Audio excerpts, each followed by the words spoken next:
اعوذ باللہ من الشیطان الرجیم بسم اللہ الرحمن الرحیم۔ اللہ تبارک و تعالی کے نام سے شروع جو بڑا مہربان نہایت رحم کرنے والا ہے۔ مون وظائف چینل کی جانب سے تمام ناظرین کو السلام علیکم ورحمۃ اللہ وبرکاتہ۔ میں اپنا چینل مون وظائف کی جانب سے آپ کے لیے بہت ہی پیارا بہت ہی خاص وظیفہ لے کر حاضر ہوئی ہوں۔ سب سے پہلے میری تمام نئے آنے والے ویور سے گزارش ہے، جنہوں نے ابھی ہمارا چینل جوائن کیا ہے وہ اسے سبسکرائب کر لیں اور ساتھ ہی بیل آئیکن کا بٹن بھی پریس کر لیں تاکہ ہر نیا آنے والا وظیفہ سب سے پہلے آپ تک پہنچ جائے۔ چھوٹی سی آپ سب سے گزارش ہے کہ روزانہ درود پاک پڑھا کریں اور اللہ تبارک و تعالیٰ کا زیادہ سے زیادہ ذکر کیا کریں۔ اپنی محفلوں کو اللہ تبارک و تعالیٰ کے نام سے اجالا اس میں کیا کریں۔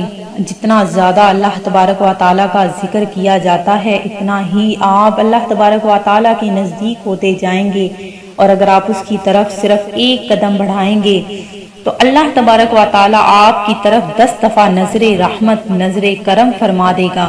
تو سب سے پہلے تو میری آپ سب سے گزارش ہے کہ یہ چھوٹا سا وظیفہ کر لیجئے کہ آپ نے جب یہ وظیفہ کرنا ہے تو آپ کو کسی بھی قسم کی جب بھی حاجت ہوگی، کسی بھی قسم کے پیسوں کی یا کوئی بھی رزق کی آپ کو جب بھی ضرورت ہوگی تو اللہ تبارک و تعالیٰ کا بس یہ ایک نام اگر آپ پڑھ لیں گے تو کسی سے بھی آپ کو مانگنے کی ضرورت نہیں پڑے گی۔ اللہ تبارک و تعالیٰ اسی وقت آپ کے لیے غیبی طور پر رزق کا انتظام فرما دے گا۔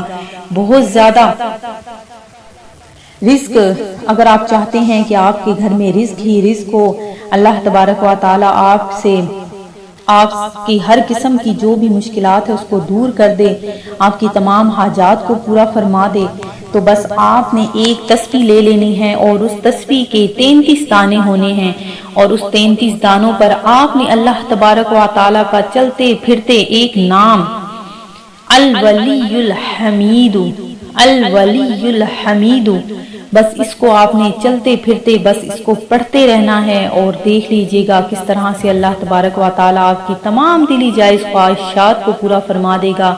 اور جب بھی آپ کو کسی بھی قسم کی پیسوں کی ضرورت ہوگی آپ کی غیبی طور پر اس کا انتظام ہو جائے گا۔ میں امید کرتی ہوں کہ ہمارا یہ آج کا چھوٹا سا وظیفہ ضرور پسند آیا ہوگا۔ اسی طرح سے مزید وظائف حاصل کرنے کے لیے ہمارا چینل مون وظائف کو دیکھتے رہیے۔ اپنا خیال رکھیے گا، دعاؤں میں یاد رکھیے گا، اور کبھی بھی مایوس نہ ہوا کیجیے کیونکہ مایوسی بہت بڑا گناہ ہے۔ اپنا خیال رکھیے گا۔ اللہ حافظ۔